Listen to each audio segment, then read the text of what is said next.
What's going on, guys? Blazing here, and today we got another Raid Shadow Legends video. So they teased in the last Raid Digest that we were going to get another fusion pretty soon, and it was going to be a Sylvan Watchers. And lo and behold, hey, they actually did what they said. Who'd have thought, right? So we have Olea. She is a legendary support for the Sylvan Watchers.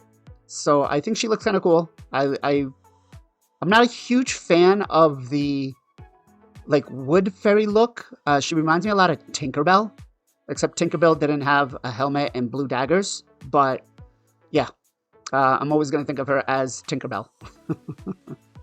All right, so let's get into her kit. Let's see what she does, how she is, and are we going to go for her. A1, Flutter Fluster. Attacks one enemy, has an 80% chance of placing a 30% decreased speed for 2 turns. This debuff cannot be resisted if Ultan of the Shell is on the same team. So we don't know who Ultan is, but a 30% decreased speed, booking up to 100% is pretty strong. I would have liked to seen it be an AoE. I think that would have made her really good. I mean, Mother Side Bell has an AoE, but it's a much lower percent chance. But I think it would have been great if it was an AoE. So, A2, Hand of the Springs. Heals all allies by 30% of their max HP. Increases the duration of all ally buffs by 1 turn. Okay, so we get a heal, and we get a increased duration of all buffs. Books down to a, I believe, what is that, a 4-turn cooldown? 3-turn cooldown, maybe? I'm not sure. If it's 4, books down to a 3. Yeah. So, not bad. You get a heal every 3 turns, as long as I'm reading this correctly. If I'm not, let me know down in the comments below, guys, but I'm pretty sure it's a 3-turn cooldown. Not bad. So we get an extra 25% heal, so it'll end up being close to, what is it, 25% of 30, so like a 35%, 40%, 35%, 36% heal of their max HP. It's not bad. I would have liked to seen it based on her max HP, but 35% heal on all of all your champions of their max HP, unless they're a attack based and you really haven't built it with any HP to survive, like in Hydra or Clan Boss or anywhere else you might use them. It won't really help. Her A3, Morphosis. Fills the turn meter of all allies by 30%, so that's an arbiter right there. Also places a 50% increased resist buff on all allies for 2 turns. Books down to a 3-turn cooldown. Interesting A3. So we're talking a go first, high resist support healer. I don't know if that's gonna work out as intended. I mean, I guess like a Mithrala, or it would make like Mithrala insanely hard to debuff, but you gotta go first. So unless you do like a stone skin or make her into high resist, I don't know. I think it's gonna be it's gonna have to be a test, try, and see type of ability. You're probably gonna have to book it if you're gonna use it for arena defense, and I think that's probably where she'll work. Unless you use it for Hydra, which could also be good. Actually, I think if her A1 was AoE, she'd be a perfect candidate for Hydra, honestly. And then her passive, Ultimated? I don't know. Untrammeled? Yeah. Who comes up with these names? Seriously. Whenever an ally loses 15% or more of their max HP from a single hit, places a 15% continuous heal buff on that ally for 1 turn. So you lose 15% of your HP, and you gain a big boy version of a continuous heal. Okay, so far so good.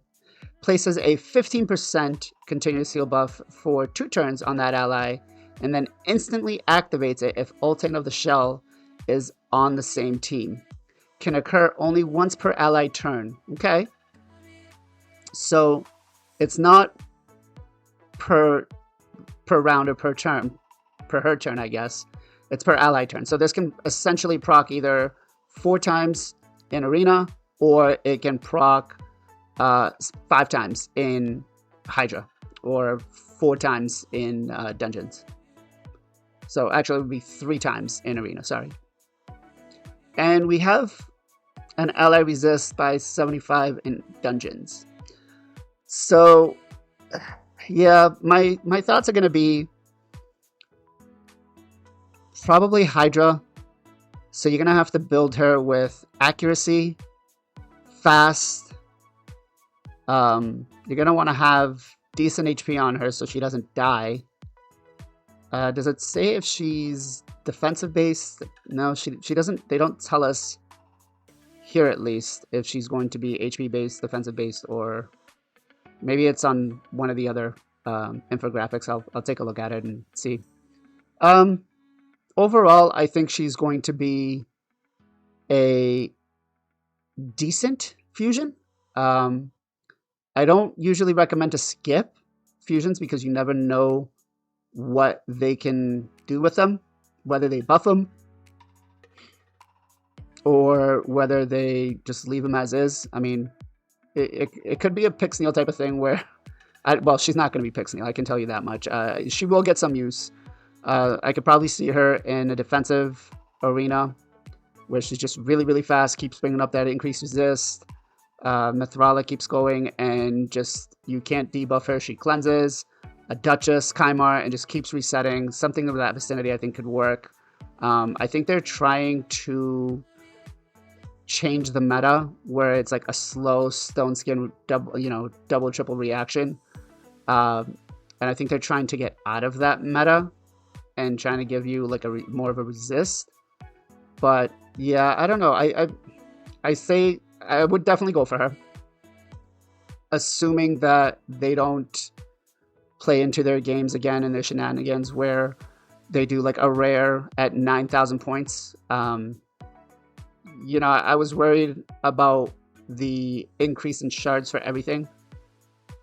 And I mean, they showed it to us with the Chogger guaranteed summon, right? It's at 110. And personally, I don't think Chogger's worth it. But anyways, I'm digressing.